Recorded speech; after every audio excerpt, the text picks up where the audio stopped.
Greetings, Pisces. Welcome to Aries season and welcome to your reading. Yay! Finally! Mars entered Pisces, entered your sign today. That's the end of the madness. Yay! Finally, you can stop feeling like a crazy person and feeling like people feel like you're a crazy person. You know, it's always so intense when you, the 12th house, are in your 12th house. It's very, it's not even that you forget the shadow of the world. I just think that even as a Pisces, you like as a Sag in my 9th house, when I hit my 9th house, I'm so overwhelmed by how good things get, but also how much the 9th house wants me to evolve and grow and take risks. And as the risk taker, sometimes that can be so overwhelming. So for you as a Pisces, going through those 12th house experiences of emotional expansion and of releasing and of knowing so deeply that the shadow is here, but not being the shadow yourself and not being consumed by the shadow can be a very hard process for you. That emotional expansion of really letting go and figuring out who are you supposed to be with all of this knowing about your enemies, and the dark intentions of others and even of yourself. Who are you supposed to be? It can be a very confusing process. So I just want to commend you for making it through. Mars entering Pisces today is such a relief, as you can see here with the Lovers, the Four of Wands, and the Two of Cups. You're feeling good again. You feel great. You feel excited about your life. You feel excited about the stability that you have created, attracted, the family, there's two people in all three of the cards that are currently down. Two people in the Lovers card, two of Cups, two people in the Four of Wands. There is a very solid relationship here in your life right now that is bringing you so much fulfillment and so much stability. Enjoy every second of it. You have earned it. You have earned it. And you have overcome so much. Now, if this isn't a romantic relationship or a stable family home life, which the card suggests that for a lot of you it is, if it's not that, it's just a life that you've created where you feel connected in a way because you are someone who needs to connect. You feel connected in a way that is exactly what you need. It feels like fun. It feels like togetherness. It feels like even your friendships feel romantic. It just feels like people just understand you and they, they're these are mutually beneficial relationships in your life. These are celebratory relationships in your life. These are people who speak your language here with the Lovers card. Like, it's just, you deserve every bit of this. Every bit of this. So soak in that work that you've been doing. Okay? Yes. And if you are pursuing romance or you're hoping to get into a relationship, the cards are completely in support. Venus is in Pisces right now. The love is at your doorstep. And now that Mars is in Pisces, wherever you go, whatever direction you go in, that pull of attraction of people towards you, especially love-wise, Venus and Mars now in Pisces.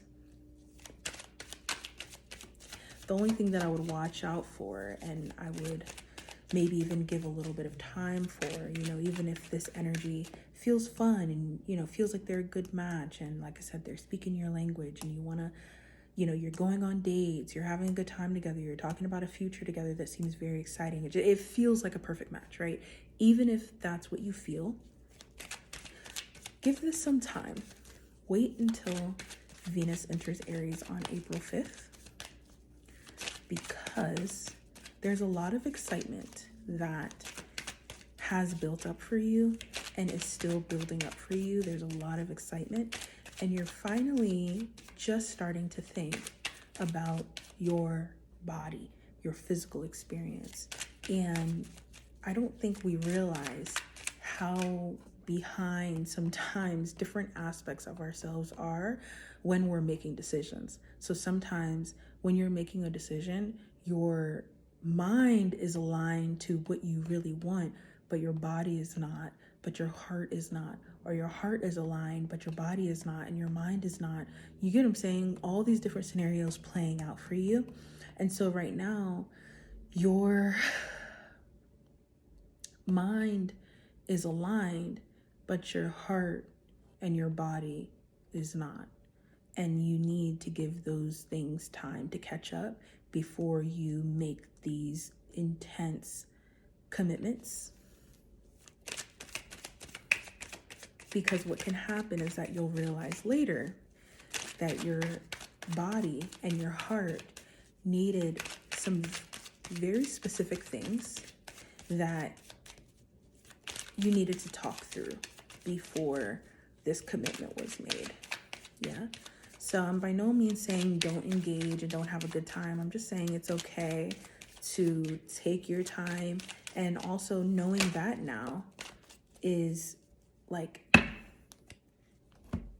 victory in a sense, because the Five of Swords is like, it's very easy, very, very easy for you to make a really strong and solid commitment to something that, as I said, is not going to match. This is something or someone that is actually quite mean and someone who I feel doesn't respect your inner child, or even, is with you so that you fit into their long-term plan for their life, but, doesn't really listen to you. And so you giving this connection time to develop and foster, and for you giving yourselves time to get familiar with each other and talk about these things that could be issues in the long term, but slowly talk about these things that could be issues in the long term. And this isn't a place that you want to go into now that things are starting to feel so sweet, but it's a place that you need to go into because you do want to make these commitments. You're excited about where your life is going now. You're excited about what you want next. You're excited to be excited. You know what I'm saying? So all of that excitement and happiness and youthfulness can be a blinder to the reality of the long-term decision that you're making, especially in terms of love, but this could also be in your career. You want to make some long-term decisions, but what you may not realize is that there's a very, very practical, responsible reality that should be considered.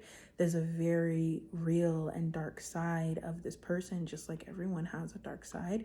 There's a dark side of this person. There are bad habits that this person has. There are ambitions that this person has that you can sense, but of course they're not going to show you right away. So, as I said, you don't want to go into this place because you're like, I finally feel better. I don't want to, but the full moon in Libra on March 25th is going to help you go into this place. And it doesn't have to be a make or break moment. It can be, but it doesn't have to be. It can just be a moment where you see each other fully for what it is, and what it could be is just a bit of a toxic way of connecting. Yeah. I'm not going to call it like a trauma bond, but it's like you guys can reinforce each other's bad habits, but call it love. Okay? So, as I said, it doesn't have to be a make or break, but it is going to be a very clear moment of seeing this person's bad habits, seeing your bad habits, seeing what this relationship and connection is really bringing and bringing out of you and producing for you, and what you guys are producing together. And for some, this is a moment where you do need to be honest about the fact that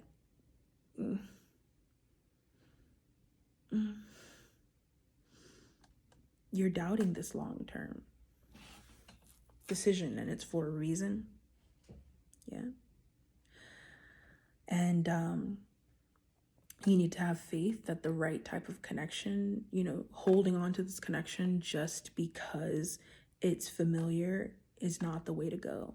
So some of you do have to come to terms with this under this full moon in Libra, because this Libra moon does not want you to be someone's savior, or someone play the role of being your savior, because they know that's not going to last. So if that's the dynamic, the toxic dynamic of this connection, then it will be brought to the forefront and it will need to be addressed. But if it's a moment of seeing your bad habits within this connection and vice versa, their bad habits, and you both decide to be adults and be responsible for yourselves first and foremost, but then for each other, then this can be a solid commitment. Yeah? This can be a deeper intimacy and a more pure connection than what it's been.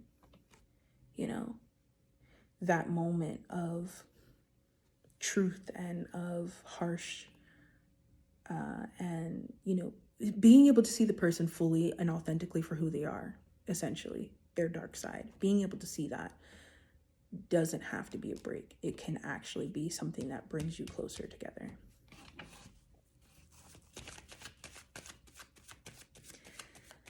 Mercury will go retrograde in Aries on April 1st. And this is financial pursuits and this,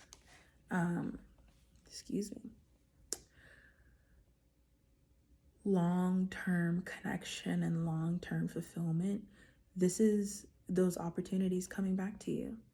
The 9 of Cups. This is you returning to those things that make you feel fulfilled and comfortable. This is you not being concerned about what everybody else has going on, and being concerned with yourself, being concerned with what you need each and every day. And yes, this is going to be a journey of balancing out, and because your self-worth is increasing, and during Mercury retrograde in Aries, you can very easily see what things are playing on your self-worth and what things are pulling away from you and pulling attention away from yourself. And seeing those things very clearly, the 9 of Cups is like, okay, cool. I see exactly what's happening here. I'm going to shift all of this energy back to myself and back to that stability that I've been working really hard to attract and create for myself.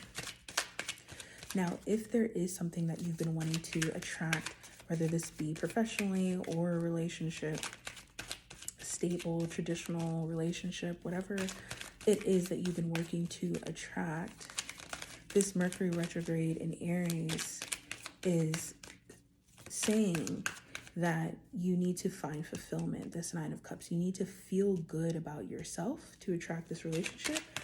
Or in business, you need to feel good about everything that you have going on in the business and make sure that that energy is what's radiating off of you. And that full Mercury retrograde in Aries transit from April 1st to April 25th is going to help you with this exercise of continuously doing that work on you to make sure that that energy of fulfillment is what's radiating off of you, not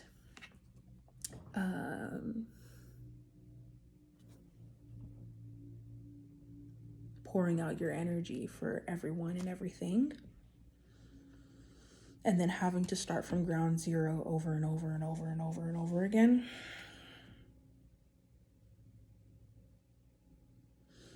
And part of this retrograde is doing the work on self and stepping away from what everybody else has going on,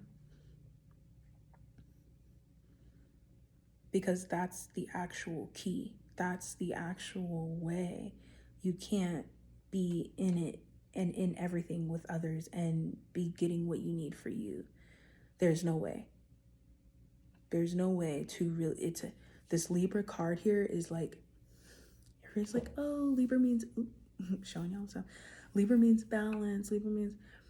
Libra is constantly trying to chase that balance because they're trying to be in the mix, and then they also want these things for themselves, and it's just like constantly trying to do both, and it's hard. And so this is a reminder to remain balanced, and it's not an easy thing to do at all.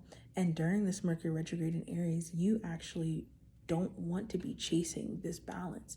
You want to feel so full up physically, especially, of self-worth and of fulfillment, that you really do need to be alone, and you really do need to put this hard-working energy into yourself. The Hermit and the Nine of Cups.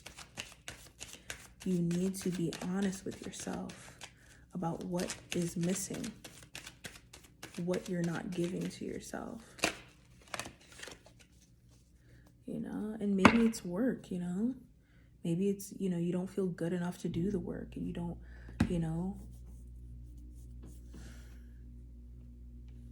okay. Venus will enter Aries. You have a new moon in Aries. This is, this is what I'm talking about. Like, this Queen of Cups, where your energy can just be all over and everywhere, and when I say energy, I mean your heart and your love can be all over and everywhere. But then, like, because you're mutable, you don't really hold, like, people, like, you don't really have this real expectation of people to really take care of you.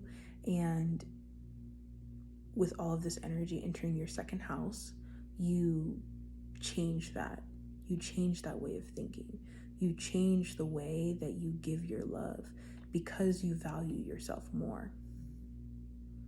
And you realize that it's not your job to make sure people are okay. Understand? You can be there. You can love people. You can give your heart to people. But giving yourself space from that pressure to be the one to make sure that everyone is okay.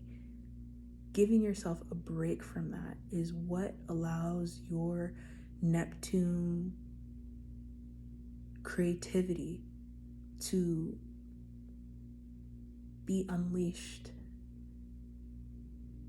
And it doesn't need to be a financial pursuit even.